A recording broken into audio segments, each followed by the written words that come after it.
Well, this is Office Politics Champions, and I always have a word for us weekly. I have another word for us that will help us to play the office politics game effectively, play to our advantage, play to win.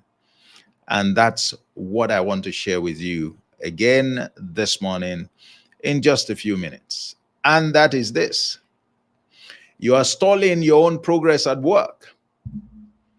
Or maybe I should say, why are you stalling your own progress at work? That's what I want to talk about um, this morning, and to counsel you stop stalling your own progress. In case you are frustrated at work, and as many employees do, they heap all the blame on the existence of office politics. They hate office politics so much. And some who have some understanding of office politics and have tried to play the game, but it's not working for them, also we feel frustrated, possibly disappointed at their own efforts, and maybe wondering what more they should do. All right, I'm going to show you one more thing that you should be wary of. You may not know that you have boxed yourself into a corner, that, as it were, you have actually been digging a grave for yourself. And so what you are experiencing, all right, is just the consequence of what you have been doing. Stop stalling your own progress. And this is what some people do. And I want to bring you a word of counsel. All right, you can look at Matthew chapter 7. That's where I'm going to take this counsel from. All right. It's an insight that I'm sure a lot of people have come across. But what's the counsel there? And this was something that, I was in a discussion on this yesterday, and it was a very rich discussion. Okay. And what basically says is, don't judge. Don't judge. Or if you like, judge not. But let me complete it. Don't judge others, all right, so that you will not be judged. Because for avoidance of doubt, if you decide to judge contrary to that wise counsel, then you prepare to be judged. And not just that you'll be judged, it is the measure that you apply to others that will be measured back to you. So others are going to subject you to the same standards that you use to judge them. And it's often the case that, our standards tend to be very high, all right, higher perhaps than what we live up to ourselves. That's what we're expecting from others. All right, that's what we're expecting from others. He goes forward to tell us, why do you want to remove the speck from the eyes of some other person when you have a log in your own eyes? Meaning that the shortcomings you see in others, or that you think you saw in others, is child's play compared to the shortcomings that you have. Why do you want to expose yourself?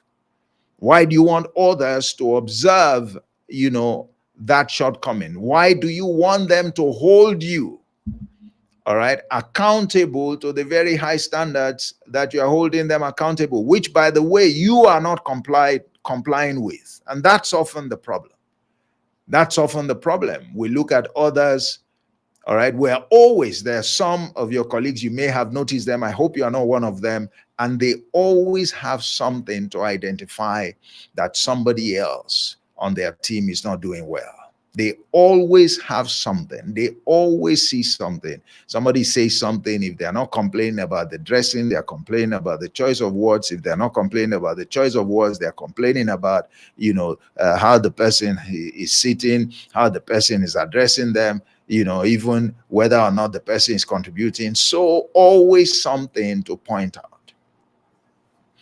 And they judge, meaning that based on what they observe, All right, they pass a verdict and most times condemn the activities of such people. Now, when you do that, are you aware that the same thing will be done to you? Are you aware that exactly what you're doing will be noted by others and they'll be deliberate about repaying that favor, as it were? And that's not a game that you will win. You can't win that game. You won't win that game. That once you get into that mode, you have started a chain reaction that nobody knows where it's going to stop. And be rest assured, it will work against you. It will undermine you in the organization. It will not project you well. It will prevent you from even developing relationships that matter. All right? It will do, many things will go wrong if you don't stop that attitude right now. If you don't begin to work your way back. If you don't begin to see the good in others. If you don't begin to make observations and let your motivation be towards helping others to improve instead of pointing out their shortcomings in order to, disparage them or to make them look less than competent, all right, in relation to you. That's one very crucial way that many of us have been digging our own graves. That's something that's been standing on our way. That's one of the reasons those promotions are not coming, because you never see something good in others. Others never seem to be able to meet your expectations. You're always running your mouth and judging others. And of course, probably complaining when the favor is returned to you. That's something that you need to watch out for. If you don't, office politics will do you, like Nevan Posma said in her book. If you don't do politics, politics will do you. You want to play and win the game of office politics, this is something that you must bear in mind. Stop stalling your own progress. Celebrate good in others. Help them to improve. Be one who can be said to serve his or her colleagues. That's the kind of reputation you want to build, not a reputation as a judge. I said yesterday, at that session, most judges, in quotes, are hypocrites. Why? They never meet the same standard that they apply to others. Hypocrites, hypocrites, hypocrites.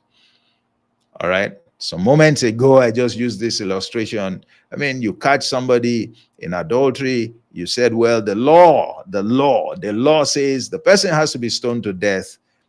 And, the master says, well, I don't have a problem with that, but just make sure that whoever is going to be the first to cast the stone must make sure he or she has never been found wanting before. All right. So he turned around, as it were, asked them, use the same, measure to judge yourself before you start throwing a stone. Everybody disappeared. All of them disappeared. They were all hypocrites. They were judges. They had taken it upon themselves to judge the woman. Not only did they find her in adultery, they passed the judgment on her. They said the law of Moses says when people are found in doing this nonsense, they must be stoned to death. And they wanted to put Jesus on the spot, actually. Otherwise, they would have stoned her to death. But thankfully, all right, they didn't go ahead to do that. And then he reversed it and said, well, the same standard that you want to use for this person, let's even use a smaller standard for you. He said, well, your own is not adultery, but whatever it is, if any one of you has ever done anything, all right, anything, it doesn't have to be adultery. Let him be the first to cast the stone. Not one person could stay. You see how judges are hypocrites? Because when you put on around the standards, the very high standards that they use for others, even they can never meet them. They don't observe them. Even lower standards, they don't meet. All right. That's how they ridicule themselves. Yet, people like that at the workplace want to make progress. No, it's not going to happen. It's not going to happen. Everyone can see through you. And this is not an attitude that anyone likes or celebrates. And such people are not found to be attractive, let alone worthy of being given higher responsibility. That's my word for you today on office politics champions. Is the word for the week. So hoping that this helps you. And if you do need any support in this area, feel free to reach out to me. My name remains Olatunji Shobodu, and I'm the anchor. And you can join the Office Politics Champion WhatsApp group, by following the link in the description. I'll come back to you again next week, Monday, and with another very powerful insight on how to play and win the game of office politics. God bless you. Bye-bye.